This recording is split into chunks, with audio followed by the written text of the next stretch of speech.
Inilah salah satu dari rumah warga di Longsor di Corong 5 Dasan Koto Kancah Kampung Dalam dari terjadi Selatan musim di hujan lebat Kecamatan beberapa hari Tanjung terakhir. Purialan Kontur tanah yang Galudu kembali melanda Sumatera Barat. Sementara beberapa korban menghantam desa Tanjung Sani di Kabupaten Agam. Hingga sore tadi, tim SAR masih mencari 2 korban yang hilang.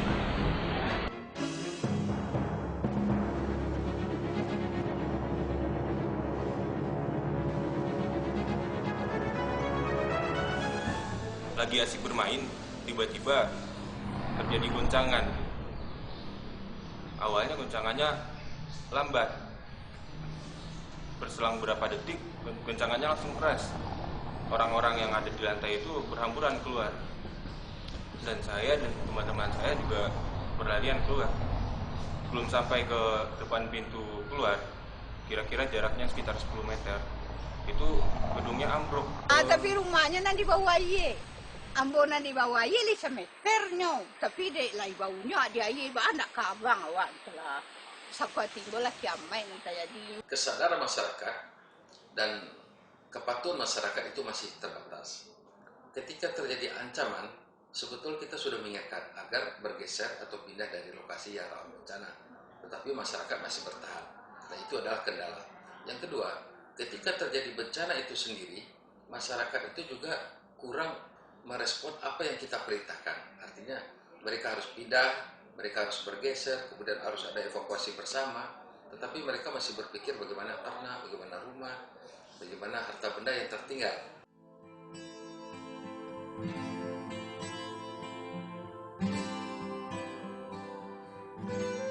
Banyak potensi bencana yang mengancam. Setidaknya kalau kita bercermin dari bencana yang telah melanda Indonesia, baik yang tercatat dalam sejarah maupun yang kita lihat dari bekas yang mengisyaratkan adanya suatu peristiwa dahsyat yang pernah terjadi.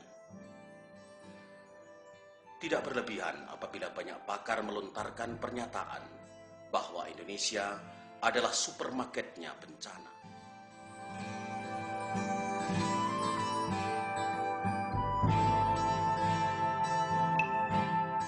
Secara ilmiah, para pakar dan ilmuwan terkait mencoba menjawab dengan membentangkan keberadaan geografi Indonesia yang terletak pada pertemuan 3 lempeng, Eurasia, Indo-Australia, dan lempeng Pasifik.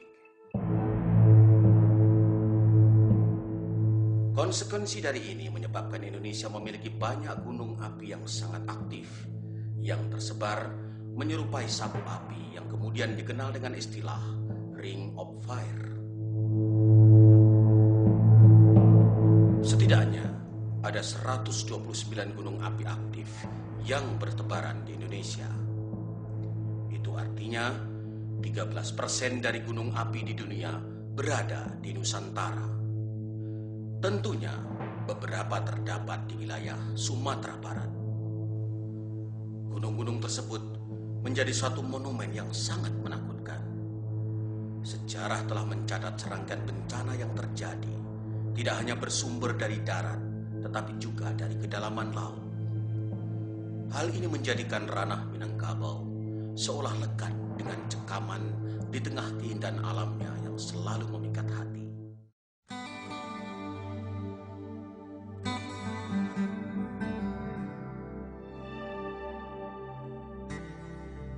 Sumatera Barat sejatinya adalah sebuah hunian yang menyediakan topografi panorama alam yang sangat beragam. Ketinggian gunung menyediakan tempat bagi siapa saja untuk menikmati keelokan pemandangannya, mulai dari dataran tinggi sampai ke wilayah pesisir pantai.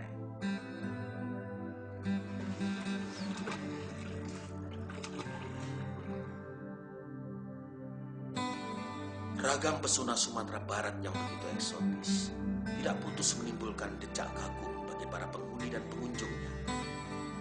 Selain keindahan visual lanskap, masyarakat juga dimanjakan dengan ketersediaan udara yang segar, juga aliran air bersih yang seolah tak kunjung habis.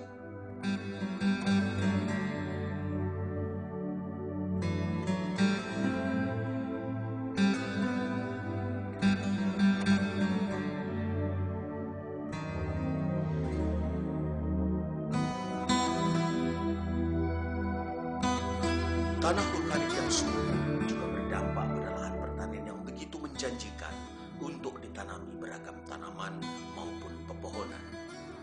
Seperti juga ujar-ujar orang bijak, di Sumatera Barat, tongkat kayu pun bisa menjadi tanaman.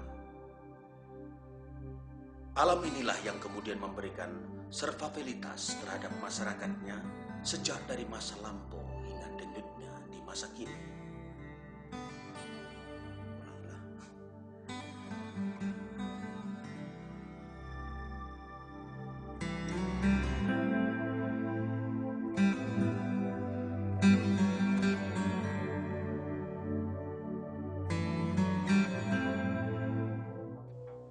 Nagari-nagari di Sumatera Barat tersebar di antara kontur topografi yang turun naik. Hal ini menjadi satu daya tarik terlebih apabila dilihat dari pemukiman dan rumah-rumah penduduk yang begitu tertata di tengah kehijauan alam. Namun, di balik kedamaian masyarakat yang menghuni nagari-nagari tersebut, tak dapat dipungkiri bahwa di sekelilingnya, jauh di perut bumi, ada sesuatu yang perlu diwaspadai. Sesuatu yang seolah mengintai ketenangan masyarakatnya, yaitu kerentanan terhadap aktivitas seismik yang seolah tak dapat diprediksi dan dianalisis kemunculannya. Salah satu pemicunya adalah adanya pergerakan lempeng. Pergerakan lempeng tersebut jelas sangat terkait dengan keberadaan gunung api yang tersebar di Sumatera Barat. Ada beberapa faktor yang memicu munculnya gunung api. Namun sebagian besar di Indonesia dipicu oleh pertumbuhan lempeng samudera dan lempeng benua serta terbentuk pada titik panas tempat keluarnya magma ke permukaan.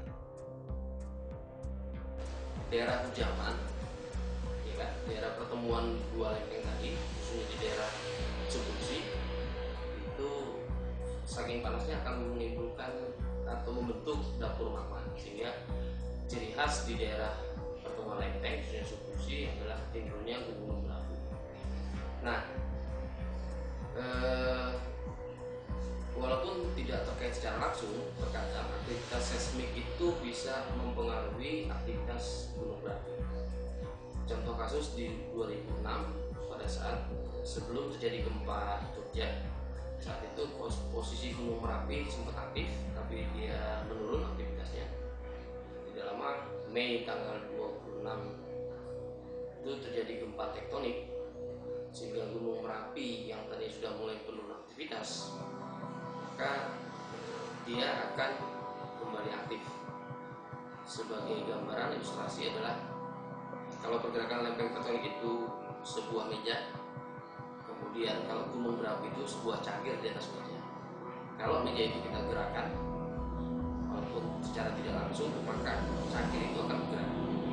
Sebaliknya, kalau aktivitas gunung berapi itu tidak mempengaruhi oleh aktivitas tektonik.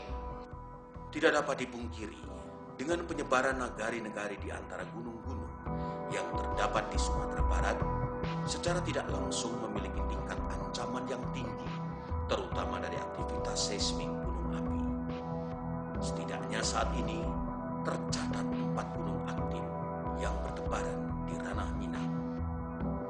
Jauh di dalam perut bumi, terdapat dapur magma yang selalu aktif dan siap membayangi kematian sebagai konsekuensi dari keberadaan bumi Minangkabau di pusaran zona Ring of Fire, di mana pergerakan lempeng bumi dan aktivitas gunung api sama-sama memiliki potensi yang membahayakan. Lantas sejauh ini, seperti apa pandangan masyarakat terhadap bencana? Kalau masalah bencana, Gampo, itu sebetulnya kanlah aduh sejak dulunya. Itu kalau memang kata jadi, memang tidak dapat jawab. Itulah kehendak dari perunan di atas sebenarnya. Letusan gunung api atau erupsi berdasarkan kejadian dapat dibedakan. Pertama, akibat naiknya magma ke permukaan bumi atau dikenal dengan erupsi magmatik. Ciri-cirinya diantaranya adalah terbentuknya kolom asap berupa jamur bergumpal serta berwarna hitam pekat. Selain itu, Hal ini juga diakibatkan oleh persentuhan magma dengan air, baik secara langsung maupun tidak langsung, baik yang berupa air tanah, air danau kawah, ataupun air laut yang menyusup ke permukaan magma. Hal inilah yang lebih dikenal dengan istilah erupsi freatik. Ciri-cirinya berupa asap putih serta bahan yang dikeluarkan adalah bahan lama sekitar kepundan, dan juga ada yang dikenal sebagai erupsi rhytomagmatik. Selain goncangan gempa, bencana gunung api yang menyusul kemudian adalah leleran lava. Gejala ini dapat menghancurkan apa saja yang dilaluinya dengan suhu sekitar 800 hingga 1200 Celcius. Kemudian juga terdapat aliran piroklastik atau awan panas yang kecepatan alirannya dapat mencapai 150 hingga 250 km per jam. Juga jatuhan piroklastik atau hujan abu atau pasir. Endapan abu ini dapat merobohkan atap rumah, merontokkan daun tumbuhan, merusak jalur penerbangan, atau membuat gelap sesaat. Selain itu, ada gas vulkanik beracun yang sangat mengancam keselamatan warga. Baik gunung api atau gempa tektonik, tentunya juga dapat mengakibatkan terjadinya bahaya turunan seperti lahar hujan yang turun dari puncak menuju das, banjir bandang, longsor, kebakaran, dan lain sebagainya. Kalau kita berkumpul di satu lapangan bola, kemudian ada gempa, maka itu tidak berbahaya. Tapi yang berbahaya adalah ada rumah yang rubuh, kemudian tiang listrik yang rubuh, kemudian korslet. Bahkan di Jepang itu dalam 2 jam setelah gempa bumi, bukan habis kotanya dalam 2 jam, bukan karena gempanya, tapi karena kebakaran. Di beberapa tempat telah banyak rumah-rumah penduduk yang tertimbun dan hancur, bahkan seolah menjadi kuburan, terutama yang berada di kaki bukit atau sepanjang. Tidak bisa dilupakan dari beberapa kali peristiwa gempa yang terjadi, membuktikan keberadaan beberapa wilayah atau negari di Sumatera Barat sangat, terutama negari-negari yang berada di segmen atau titik patah. Di daerah Raos, Lubuk Sikamping, Kabupaten Pasaman, juga panjangnya kira-kira sekitar 30 km. Dia bergerak sekitar 24 mm, sangat kecil, 24 mm per tahun. Segmen ini dia melewati kota Lubuk Sikamping, jadi kadang juga ada gempa yang kecil yang sumbernya memang di Lubuk Sikamping. Tapi untuk Patahan Sumpur, segmen ini belum pernah ada kejadian gempa bumi yang besar, paling kecil. Sedangkan di Ngarai Sianok, segmen Sianok itu dia terletak di Bukit Tinggi, panjangnya kira-kira sekitar 90 km, pergerakannya sekitar 23 mm per tahun, dan Bukit Tinggi itu termasuk rawan kota yang rawan gempa bumi darat.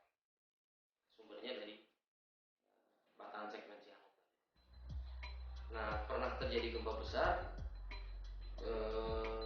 tanggal 6 Maret tahun 2007, itu sekitar 5,8 skala Richter. Patahan ya, segmen yang ketiga, ya kan? Itu segmen Sumani, itu ada di sebelah danau, di sebelah selatan Danau Singkarak, ada di Kabupaten Solo. Jadi kalau kita lewatin Kecamatan Sumani, itu banyak bukit-bukit kecil di sepanjang jalan. Nah, itu menandakan bahwa ada segmen patahan Sumani itu berada di situ. Panjang patahannya sekitar 60 km dan pergerakannya kira-kira hampir 23 plus minus ya, 3 mm per tahun. Nah, di segmen Sumani ini juga pernah terjadi gempa besar sekitar tahun 1926 dengan magnitudo 6,7. Tapi sampai saat ini belum pernah terjadi gempa yang cukup besar lagi. Segmen yang terakhir itu segmen Suliti, itu terletak di daerah Danau Kembar, Kabupaten Sorong Selatan. Dia melewati danau di atas dan danau di bawah. Panjangnya kira-kira 25 km dan pergerakannya sekitar 23 km. Kesimpang siuran pandangan dan pemahaman dalam kompleksitas masyarakat sering terjadi, terutama manakala terjadi bencana. Dalam kepanikan, muncul wacana dan isu-isu yang mungkin secara sengaja dilempar untuk kepentingan tertentu, sehingga kadang menjebak masyarakat dalam ketakutan dan rasa was-was. Gunung api itu di bawahnya bukan semacam gua atau lubang satu hal. Jadi ini harus dipahami. Ilustrasinya adalah ketebalan lempeng itu sekitar 100 km. Kalau dari Padang Panjang mungkin sekitar tebelnya itu bisa digambarkan dari Padang Panjang sampai Kota Padang. Kedalaman danau misalkan paling tidak sampai radius kilometer. Jadi tidak ada semacam lorong yang panjang menyambung antara gunung api yang satu dengan gunung api yang lain. Karena dari aktivitas vulkanik sendiri dari Marapi itu tidak lebih dari 3 km. Nah, untuk aktivitas di Padang Panjang, di Bukit Tinggi, bahkan terakhir juga kita mencatat ada gempa yang dirasakan akibat aktivitas dari patahan Semangko tadi. Akan tetapi, tidak seorang pun dapat menghitung perkiraan ilmiah secara pasti mengenai kapan terjadinya bencana. Tsunami, longsor atau banjir yang terjadi di Sumatera Barat yang akan terjadi pada masa yang akan datang. Tetapi bukti-bukti ilmiah secara meyakinkan menunjukkan bahwa peristiwa tersebut di masa yang akan datang tetap akan terjadi, terutama di kawasan yang dikenal sebagai kawasan rawan bencana. Kan tanda-tanda sebelum kampung itu lah tu. Udah lebih turun binatang-binatang tu dari atas namanya. Burung lebih tabang. Babi kan dia. Harimau itu lebih keluar ya, lebih pain mengungsi. Itulah tanda kawan. Dan awak pun tentu menyikapi dulu. Bawa awak diri yang dulu. Awak cari dulu lah kapai tanaman dia awak lagi kira kamak kapai. Yang bisa membantu kita adalah pertama, kita harus memahami area wilayah di mana kita tinggal, di mana daerah-daerah yang berbahaya pada saat gempa, ada patahan atau tidak, daerah untuk evakuasi dan tidak. Kalau nenggalo do keturun ku tanda-tanda lain itu sabalun tu. Ya hujan nang datang dan labek. Itu ada kemungkinan kalau do keturun. Tanda-tanda lain itu bunyi. Pasti ada bunyi. Aku binatang lah, memang larian suan aja lari sebelum itu. Sudah tu kalau banjir, kalau ada Bukit Tinggi itu banjir ya mungkin dah ada. Tapi untuk negara lain kan ada. Itu nanan aku pasti ada je tanda. Untuk beberapa kawasan itu kearifan lokalnya sudah ada. Artinya ketika warna air sudah berubah pada hulu sungai, maka masyarakat di kawasan bantaran sungai itu pasti sudah melakukan persiapan.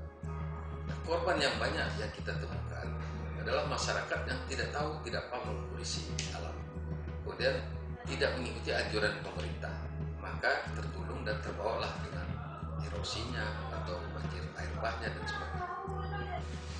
Kearifan lokal itu kalau memang tepat, dia sangat membantu.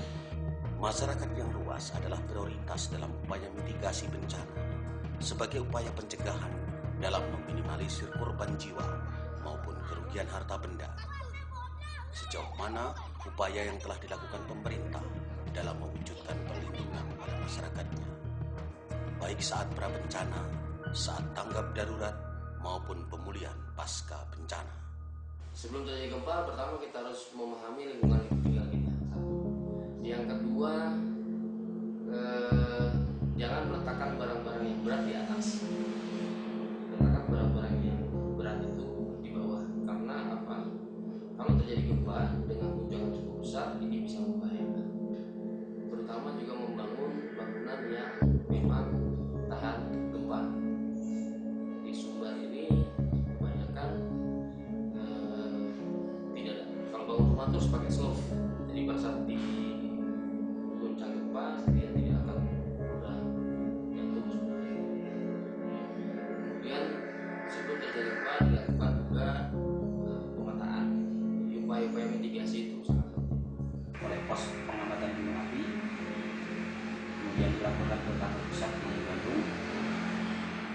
kemudian adanya sosialisasi terhadap masyarakat di sekitar gunung api, kemudian pembuatan peta kawasan rawan bencana.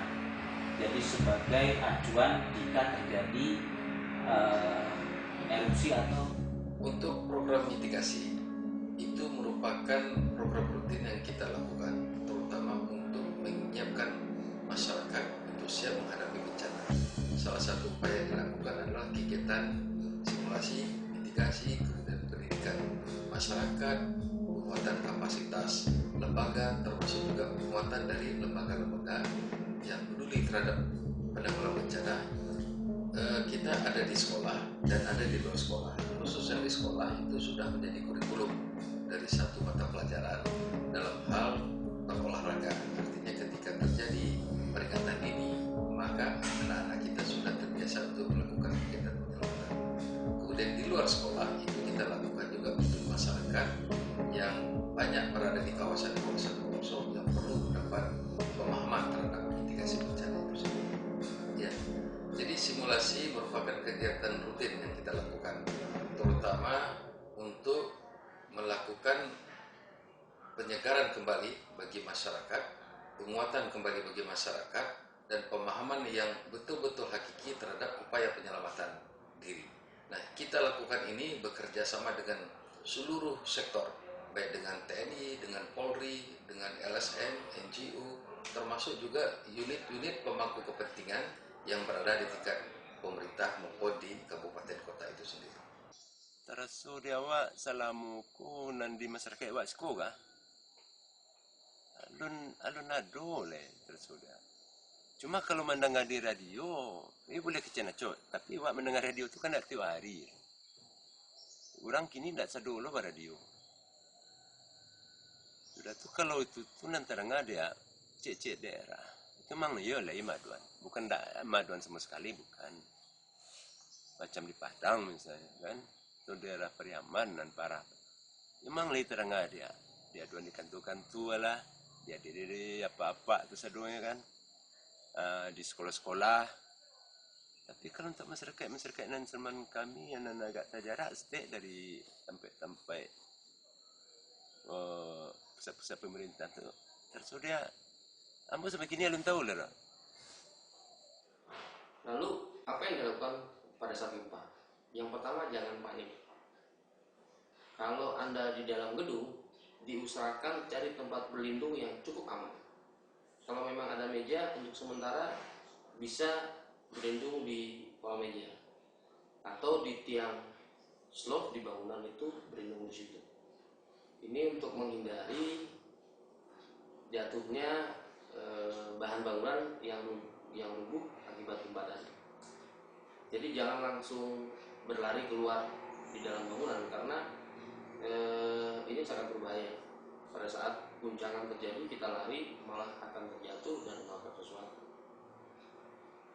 Kalau di dalam mobil pun sama, lebih baik hentikan kendaraan, lihat kiri kanan, apakah ada barang-barang yang berbahaya, misalkan tiang listrik, kemudian pohon, yang kalau ini rubuh bisa membahayakan.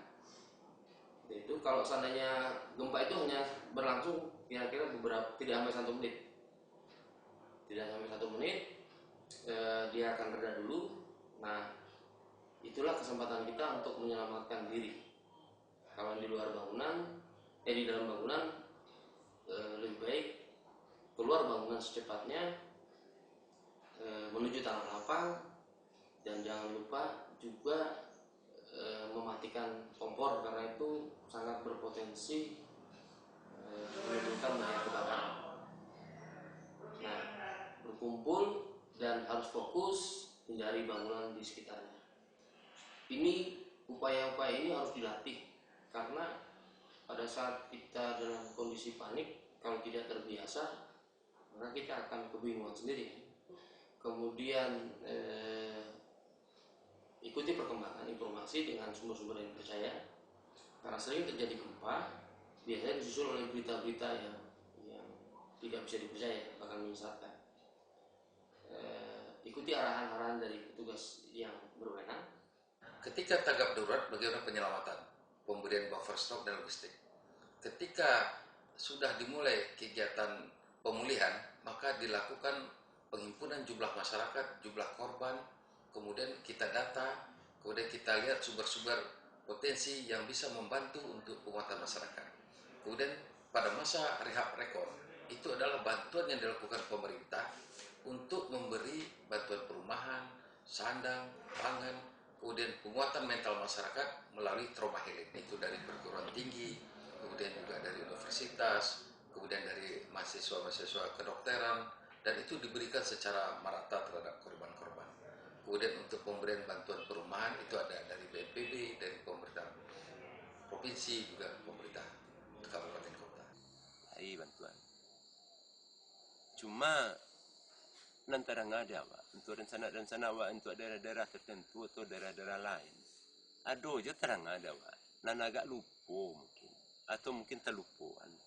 Itu aduh aja terang ada Pak. Nan sama sekali, mang tidak dapat bantuan. Tapi nan awak kan tak sekadar itu saja lah. Masih banyak hal-hal lain yang harus dipikirkan melihat sesudah bencana.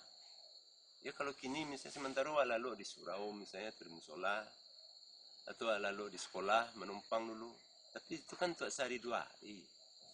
Kalau untuk jangka panjang itu harus berpikir balik. Kemudian kita selalu mengajak supaya tidak tinggal di daerah rawan bencana. Ketika kita prediksikan itu adalah landaan air atau tebing bukit yang lebih dari 18 derajat, itu sudah ancaman terhadap masyarakat. Tetapi masyarakat, sekali lagi, ketika kita ingatkan, mereka paham. Tetapi setelah kita pergi, mereka masih bertahan. Ini yang selalu kita temukan dengan alasan bahwa di sana tempat lahirnya, harta bendanya di sana. Dan kita dari pemerintah memang itu menjadi tugas wajib untuk mengingatkan masyarakat untuk supaya tidak terjadi korban yang sia-sia. Ini secara organisasi, pertama jumlah personel itu masih terbatas. Kemudian kemampuan personel juga masih terbatas. Ketersediaan buffer stok juga terbatas. Dan ini juga kendala. Kemudian untuk mengkomunikasikan atau mengorganisasi dengan lembaga lain kita juga masih terbatas, terutama untuk pemberian bantuan maupun untuk penguatan dari sisi operasional, termasuk juga bantuan-bantuan yang kita harapkan bisa mendukung operasi itu juga masih terkendala. Tetapi untuk hal ini kita sudah membuat protapnya. Jadi ketika terjadi koordinasi, katakanlah Dinas Kesehatan itu sudah langsung mengambil alih masalah pelayanan di bidang kesehatan. Kemudian pelayanan masyarakat di bidang bantuan buffer stock juga ada Dinas Sosial yang menghandle. Dan untuk operasional penyelamatan dan lain sebagainya itu dasar. Artinya secara organisasi itu sudah terhimpun. Maka tugas BPBD adalah bagaimana mengkoordinasikan seluruh lembaga ini menjadi satu kesatuan untuk melakukan penyelamatan terhadap korban masyarakat tertimpa bencana. Fakta lain adalah banyaknya bangunan yang tersebar di sepanjang daerah potensi bencana tersebut. Ada yang tidak mengalami kerusakan berat. Padahal bangunan tersebut telah berumur puluhan bahkan ratusan tahun. Terutama bangunan yang dibuat dari kayu seperti rumah adat, rumah ibadah, dan rumah-rumah tempat tinggal yang kebanyakan terbuat dari kayu. Sejauh ini, seberapa besar safety awareness masyarakat kita? Jawaban mari kita simpan dalam diri kita masing-masing. Kenyataannya, korban selalu dan selalu ada. Departemen Sosial lah salah satu yang harus bekerja keras dalam pengupayaan hal tersebut. Tapi sangat disesalkan karena tidak dapat memberikan seperti apa yang menjadi desain mereka.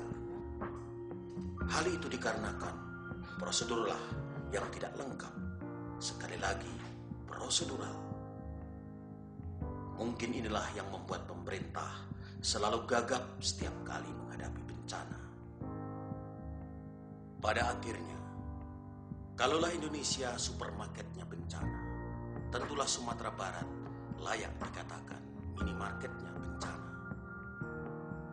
Jika benar, maka pertanyaan yang kemudian menyusul adalah, adakah kita sudah menjadi konsumen yang memiliki kehati-hatian yang tinggi? Sebab dalam minimarket tersebut, tidak seorang pun yang bisa terbebas dari keharusan untuk menjadi pembeli. Bahkan di Sumatera Barat, kapan penawaran atas barang-barang minimarket itu pun seringkali datang tanpa memberi salam, bahkan untuk sekedar menyampaikan aba-aba atau sinyal.